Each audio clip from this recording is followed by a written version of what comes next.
Hello everyone, how are you? I hope you will be well. You are welcome in our channel Learn English with Kapil Tyagi, and today our topic is personal pronoun. In the previous video we learned about pronoun and types of pronoun. Today we will discuss about personal pronoun. Which type of question are asked in the examination? So how can we prepare the question related to pronoun? Let's start. Roll number first है personal pronoun से related है. Verb is preceded by the nominative form of pronoun. जो भी हमारी verb use की जाती हैं वो जो प्रोनाउन जो नॉमिनेटिव केस में आता है, जिसे सब्जेक्टिव केस भी कहते हैं हम, उसके अकॉर्डिंग रखी जाती हैं. तो वो रूल क्या बताता है हमें? जैसे मैंने लिखा sentence, I am going to school, मैं स्कूल जा रहा हूँ. तो हमने क्या देखा, आई के साथ क्या यूज हुआ है? एम यूज हुआ है. जबकि यहाँ थर्ड पर्सन का सिंगुलर नंबर ले ले तो he is going to school. तो हमने क्या देखा, ये जो पर्सनल प्रोनाउन है और नॉमिनेटिव केस में आ रहा है, इसके अकॉर्डिंग वर्ब रख रहे हैं हम. या फिर ऐसे भी जान सकते हैं इसी सेंटेंस को हम, You have done your work. तुम अपना काम कर चुके हो. तो यहाँ पर you है, you के अकॉर्डिंग क्या यूज हुआ है? have यूज हुआ है. जबकि अदर सेंटेंस ले सकते हैं हम, he has finished his work. तो हमने क्या देखा, हर बार प्रोनाउन के अकॉर्डिंग वर्ब चेंज हो रही है. कहीं हैज़ आ रहा है, कहीं एम आ रहा है, कहीं इज आ रहा है, कहीं हैव आ रहा है. तो इट मीन्स जो वर्ब हमारी यूज होती हैं वो नॉमिनेटिव केस का जो पर्सनल प्रोनाउन का यूज होता है उसके अकॉर्डिंग हम कर रहे होते हैं. सेकंड रूल लेते हैं, if all the three person, यदि तीनों पर्सन मतलब first person, second person and third person, ये तीनों के तीनों पर्सन, या फिर 2 आउट ऑफ 3, या फिर 3 में से कोई से 2 हो, उस कंडीशन में कम इन ए सिंगल सेंटेंस, तीनों एक ही सेंटेंस में आ जाएं. The order is 231. इसका मतलब 200 मतलब सेकंड पर्सन, फिर थर्ड पर्सन, फिर फर्स्ट पर्सन होना चाहिए. एग्जाम्पल लेते हैं, I comma he and you should read. I मुझे, ही उसे, एंड यू तुम्हें, शुड रीड पढ़ना चाहिए. अगर कोई भी इसे सामान्य रूप से देख ले, मुझे, उसे और तुम्हें पढ़ना चाहिए, तो अगर रूल नहीं पता है तो क्या मानेगा कि ठीक है सब कुछ ठीक हो गया. लेकिन ये क्या है, 231 का रूल फॉलो नहीं कर रहा है, तो ये सेंटेंस गलत है. हमें क्या करना है, सेकंड पर्सन का फर्स्ट ऑफ ऑल रखना है, it means you. After that third person का he, it is also correct, and I, ठीक है, शुड रीड. अब सेंटेंस ठीक है. कभी कभी हो सकता है कि ये हमें केवल यहाँ पर 31 अर्थात सेकंड पर्सन का इसमें हो ही नहीं, ठीक है. या फिर ये एक कंडीशन हो सकती है, हमने अभी देखा 31 रूल हो सकता है, या फिर 23 भी हो सकता है, ये दोनों साथ हो जाएं. या फिर ऐसा हो सकता है कि थर्ड पर्सन ना हो तो 21, इनको भी हमें फॉलो करना पड़ेगा. फॉर एग्जांपल हमने जैसा कि लिया, अगर मैं इसमें से ये ही यहाँ से रिमूव कर दूँ तो सेंटेंस क्या रहा, यू एंड आई. तो यू एंड आई का मतलब you second person, I first person, 21 का रूल है, ठीक है. लेकिन अगर भूलवश इसमें अगर ये हो गया होता आई एंड यू, तो फिर ये रॉन्ग हो जाता. इस सेंटेंस को हमें करेक्ट करना होता. एग्जाम में किसी तरह से भी क्वेश्चन पूछे, हमें आंसर इसी तरह से सॉल्व करना है. तो अब इसका नेक्स्ट रूल जान लेते हैं कि किस तरह से हमें किस बात का ध्यान रखना पड़ेगा. ऐसा लगेगा जैसे कि पहले वाले रूल का बिल्कुल एक्सेप्शन है. तो रूल इस तरह से है कुछ, इफ़ ऑल द 3 पर्सन्स, यदि तीनों के तीनों person, first person, second person या थर्ड पर्सन, या फिर 2 आउट ऑफ 3 पर्सन, या फिर कोई से 2 तीनों में से, कम इन ए सिंगल सेंटेंस, एक ही सेंटेंस में आए, यानी कि अब तक तो पहले रूल का सेम चल रहा है, and something wrong is talked about, और किसी गलत चीज़ के बारे में, गलत किसी धारणा के बारे में बातचीत चल रही हो, या फिर some mistakes done by the person, या फिर उन पर्सन के द्वारा कोई गलती कर दी गई हो, हैज़ बीन एक्सेप्टेड, जिसे कि वो स्वीकार कर रहे हों, द ऑर्डर इज 123, इस कंडीशन में जो अभी हमने पढ़ा था 231 वो रूल अप्लाई नहीं होगा, क्योंकि यहाँ पर पर्सन अपनी मिस्टेक्स को एक्सेप्ट कर रहे हैं, वो मान रहे हैं कि हाँ ये मिस्टेक हमसे हुई है। उस कंडीशन में 123 को चलाएंगे।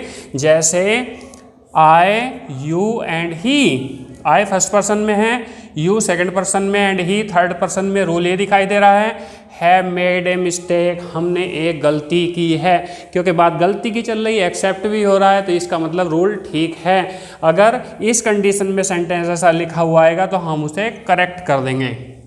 Next, you and he have done this mischief, you तुमने एंड ही उसने, हैव डन दिस मिस्चीफ इस गलती को किया है, इस शरारत को किया है। तो you means second person, he means third person, यानी कि 23 तो बाद वाले 2 ले लिए हैं, आउट ऑफ 3 में 2 ले लिए गए हैं। तो इसका मतलब यहाँ पर क्या है, ये हमारा सेंटेंस, क्योंकि मिस्चीफ की बात चल रही है, इस कंडीशन में ये भी हमारा करेक्ट है या इनकरेक्ट नहीं है। नेक्स्ट रूल देखते हैं, if are in plural form, यदि first person, second person, third person तीनों नाम जानते हैं प्लूरल फॉर्म में हो सकते हैं, तो अगर ये तीनों फॉर्म में हैं, द ऑर्डर शुड बी 123, उस कंडीशन में भी ऑर्डर 123 ही रहेगा। एग्जाम्पल ले लेते हैं, फर्स्ट पर्सन में क्या होता है, आई और वी, आई होता है सिंगल, वी होता है प्लूरल का, ठीक है, सॉरी सिंगुलर नंबर का, और ये क्या का हो गया, वी हो गया प्लूरल नंबर का। तो हमने लिया वी कोमा यू, एंड अब थर्ड पर्सन में he singular number, she singular number, it singular number, तो प्लूरल नंबर का बचा क्या, दे।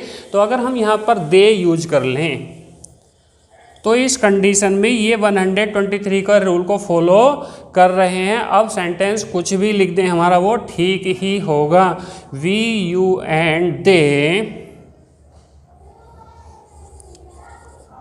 हैव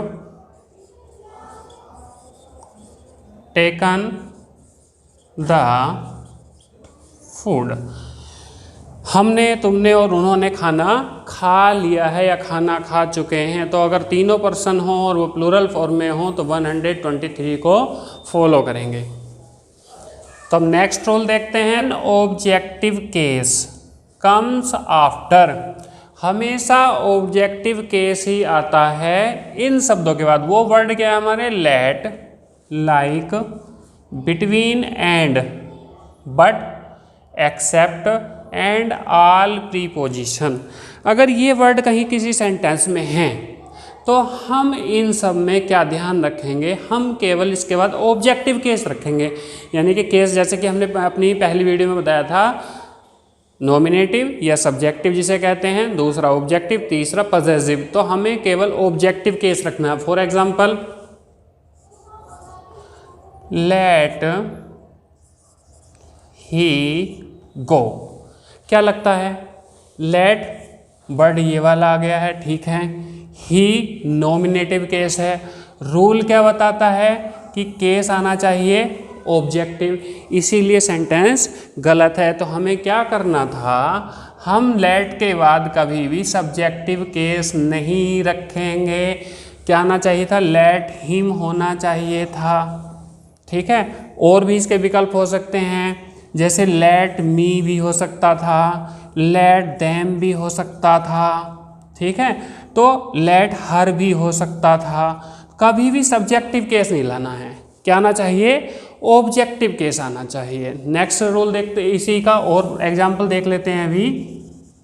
जैसे एक वर्ड क्या दिया गया, बिटवीन एंड से जुड़ा है, ठीक है। तो बिटवीन और एंड से किस तरह से सेंटेंस होगा, There is no problem between she and आए। अभी हमने रूल में पढ़ा था कि बिटवीन और एंड से जब जुड़ा होता है तो क्या होना चाहिए, ऑब्जेक्टिव केस। यहाँ पर क्या देखते हैं हम, देयर इज़ नो प्रॉब्लम, कोई समस्या नहीं है। बिटवीन बीच में, दो के बीच के लिए बिटवीन होता है। शी एंड आई, शी क्या है, नॉमिनेटिव या सब्जेक्टिव केस क्या है, आई क्या है, ये भी नॉमिनेटिव केस है। तो ये क्या हुआ, ये तो गलत हो गया। हमारा क्या होना चाहिए था, इस सी की जगह तो हम यूज़ कर सकते हैं हर, ठीक है, और आई की जगह यूज़ कर सकते हैं मी। इस कंडीशन में हमारा सेंटेंस ठीक होगा।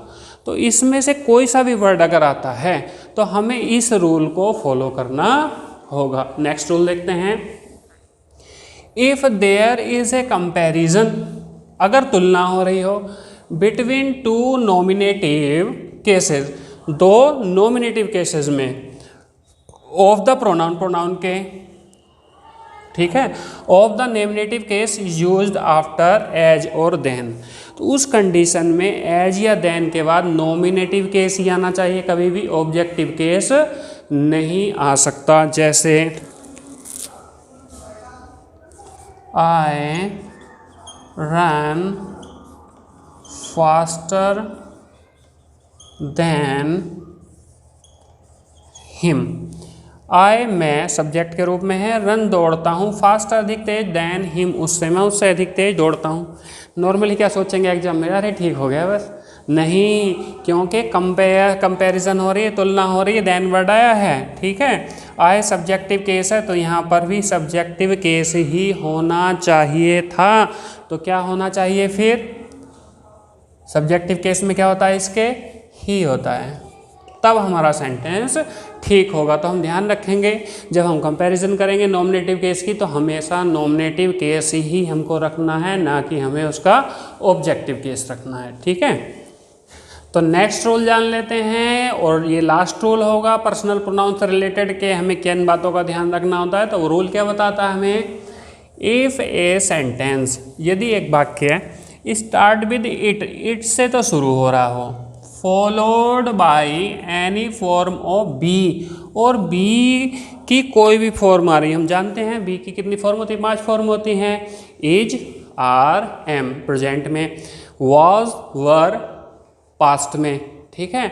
इनमें से पांचों में से कोई सी फॉर्म भी हो बी में, ठीक है, तो क्या होना है, the pronoun that follows be, जो बी के बाद आएगा, बी की फॉर्म के बाद आएगा, must be in nominative case, वो हमेशा नॉमिनेटिव या फिर ऐसे मान लें सब्जेक्टिव केस में होना चाहिए। तो किस तरह का सेंटेंस होगा, क्या ध्यान रखना है, it is he who, sorry, who worked in my office. It is he, यह वही है, हु वर्कड, जिसने काम किया है, इन माई ऑफिस, मेरे ऑफिस में, यह वही है जिसने मेरे ऑफिस में काम किया है। इम्फेसाइज भी होता है, इन सेंटेंस को इम्फेसाइज के रूप में जानते, तो यहाँ पर हमने ही लिया है। अगर एग्जाम में यहाँ पर होता हिम, ठीक है, तो वो सेंटेंस फिर इनकरेक्ट हो जाता। हमें ध्यान देना है, हमेशा नॉमिनेटिव केस होना चाहिए, it is he who worked in my office, या फिर it is I who helped her. It is I, ये मैं ही हूँ, इट इज़ मी नहीं होना चाहिए। अगर यहाँ पर बाय द वे मी दिया होता तो सेंटेंस क्या हो जाता, इनकरेक्ट हो जाता, लेकिन अब क्या है, सेंटेंस करेक्ट है। तो कैसा लगा हमारा आज का वीडियो अच्छा लगा हो तो लाइक करें, चैनल अभी सब्सक्राइब नहीं किया हो तो चैनल को सब्सक्राइब कर लें, अपने दोस्तों को शेयर करें, और कोई प्रॉब्लम है तो कमेंट बॉक्स में लिखें, आपकी प्रॉब्लम सॉल्व की जा सके। Thank you very much.